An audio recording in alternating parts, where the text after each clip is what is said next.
The other thing I want to put out here to think about, right? Because is this whole as human beings, I think it's time to start thinking about being evolutionaries versus revolutionaries. All right? Because, see, I think they trapped us in romanticist sloganeering. They trapped us in a certain romanticism to how there's a way to fight for your rights and engage in struggle. Right? And I think that's a part of a dogma we've become trapped in, and we don't think outside those little boxes. But reality, when you look at just a practical reality of revolution, see, revolution is not the solution. It's not the end. Revolution means you go back to where you started. This is reality. So if you're going from an oppressed to an oppressor class, no matter what revolution you have, that's what you're going to come back to. Because in order to win your revolution, you got to be better than the bad guys. And once you learn how to be better than the bad guys, you become the new bad guy. And that's how the thing works. This is reality.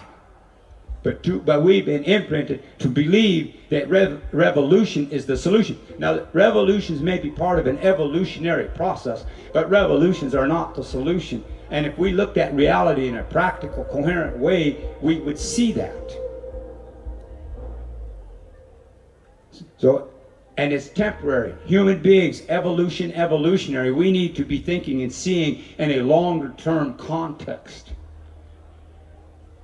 I hear people use the term seventh generation, or I think it's cool because Indians use it and all this and that, but hey, if there's really going to be a the seventh generation represents a longer evolutionary long-term context is really what it represents if we translate it into English language and concepts. So I want people to, it's just something that needs, see, because individually we are a part of the reality of evolution. We evolve. I mean, our physical form, human form, we evolve from the womb to infant to toddler to preteen or teen or whatever. We evolve. Everything, reality, the natural reality is based upon the evolution. That's a part of our natural energy. That's a part of the natural synchronization of being a human being. It's in an evolutionary context. Now, the situation that we're in, individual lives, we evolved. Whatever our goods and our goods and our damages are, we were evolved into this situation. It takes evolving out. But as human beings, the power of our creative intelligence, if we use it clearly and coherently, if we use it and understand to use our intelligence as a way of feeling and seeing, and understand the value of our intelligence. I hear this romanticism, well, I think with my heart. No. Think with your mind, your intelligence. Use your heart to stay alive. Don't overwork it. It's nice and romantic and it sounds good, but it's not practical to reality.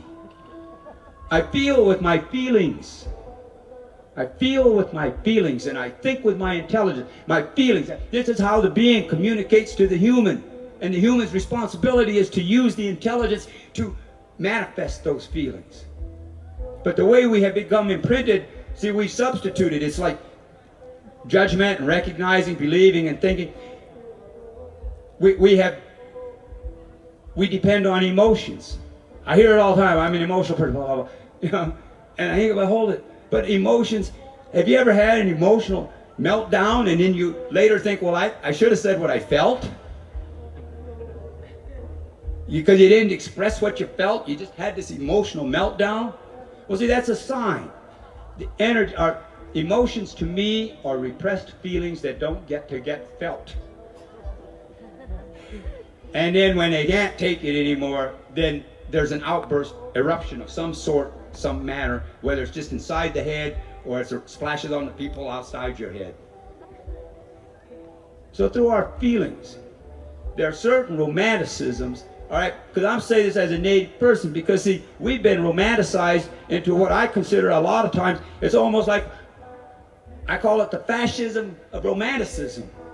You got to look this way, you got to act that way, otherwise you don't fit the image. And it's been done to all of us in these different ways, shapes, and forms. So I'm saying these things, not to start anything. You don't need to agree with me. It's not about that. I'm going to say it, and if anybody thinks about it, then that's what it's all about. The power of our intelligence. See, we can outthink them, and they know it. Yeah. We'll never outfight them. That industrial ruling class and the corporate entity, that industrial ruling class and the corporate right that they have evolved and set up, all right, to run the government, just to run the whole show. You know who they are, all right? If you want names, track down the names of the 2% of the wealthiest people on this planet. Get their names. And then get the minions that work for them and answer to them, and then you will have a they. Yeah. They are very real, and they're there, but that's who they are. And when you look at it, dealing in terms of energy, they represent the smallest unit of energy on the planet. We represent the largest units of energy on the planet. But they have convinced us that power is in voting, power is in money, power is in property. They have convinced us that power is external and that we don't really have any power, that it's all external. And then we have been imprinted to use our power against ourselves through our fears and our doubts. Kind of how it works. Am I still making sense, or am I getting too nuts?